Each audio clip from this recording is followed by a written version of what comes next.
How's it going, everybody? Welcome back to 2A News Now. I hope everybody's doing well, and I appreciate everybody that takes time to watch my videos. We all know that the ATF is one of the hated government agencies, and rightfully so, because of things like Ruby Ridge, Waco, Fast and Furious, people's dogs being shot, as well as last year, shooting Brian Malinowski in the head in what I call a straight-out murder. And that's just a list of a couple of things.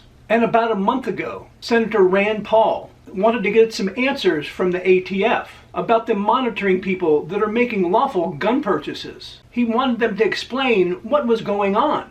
And this should be a huge deal. And most of the people on YouTube talked about it when this first came about. But then there's been crickets since that. Senator Rand Paul sent a letter to the acting director of the ATF, Daniel Driscoll.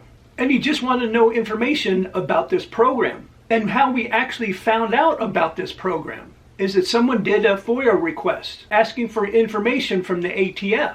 ATF did release those documents, but unfortunately for them, but great for us, some of it was unredacted. And the group that actually did the FOIA request and received these unredacted documents was Gun Owners of America. And once the ATF found out, they wanted those documents back and actually tried to stop Gun Owners of America from publishing those unredacted documents. Basically, we don't know a lot about this monitoring program.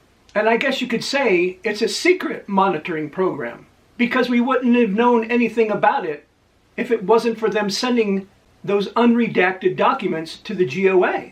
But here's what we do know. It's called the NICS Audit Log Review.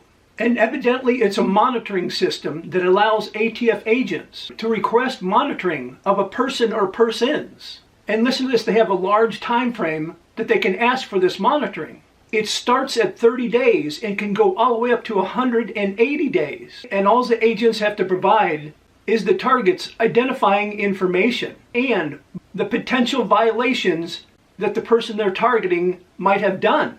And that's it. And they can monitor that person up to 180 days. Right now, any one of us could be monitored for up to 6 months without even knowing it. And once that's been completed, the ATF will receive alerts from the FBI using the NICS system. And now that we know this monitor system exists, and the ATF trying their hardest to conceal this program, definitely makes you think that they're using it to infringe on people's Second Amendment rights. So here's what Senator Rand Paul wants to know about this program that so far the ATF has not given him. The number of individuals of whom ATF is requesting or has requested NICS monitoring, records demonstrating the purpose or purposes for which each individual has been monitored, and also records discussing the legality of NICS monitoring. I often wear a shirt that says, "Defund the ATF." And I've had a lot of people comment on my videos when I do wear that shirt, that instead of defunding the ATF, we need to abolish the ATF. The Biden administration weaponized the ATF against law-abiding businesses and law-abiding citizens to infringe on our rights to keep and bear arms. So the question is, should they defund the ATF or abolish the ATF?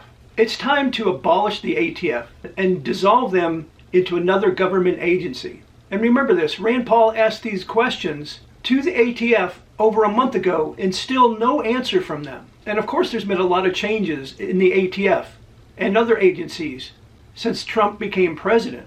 President Trump also decreased ATF's budget for 2026. I believe it was by $468 million. But as much as we know, this program still exists, and they're monitoring law-abiding citizens who are purchasing legal firearms at an FFL. And now that Driscoll is the acting ATF director, and Pan Bondi is the attorney general, they cannot allow this unlawful monitoring of law-abiding citizens to continue. Senator Paul and Congress, as well as the citizens of the United States, need to have answers in quickly. How long has this shit been going on? Who has been monitored? And why have they been monitored? And who in the hell signed on the dotted line and gave the okay for the ATF to do this illegal monitoring? So I'd really like to hear your guys' thoughts in the comment section down below. What you think about this secret ATF monitoring system, and also the lack of transparency and the lack of answers from the ATF. And real quick, if you guys enjoy videos like this, and you also want to help the channel out and help it to continue to grow, I just ask you to take a few seconds of your time to like, share, and subscribe, and hit those post notifications, as well as leaving a comment in the comments section. And I'd be very grateful if you did so. And I invite all of you to come back and watch my next video.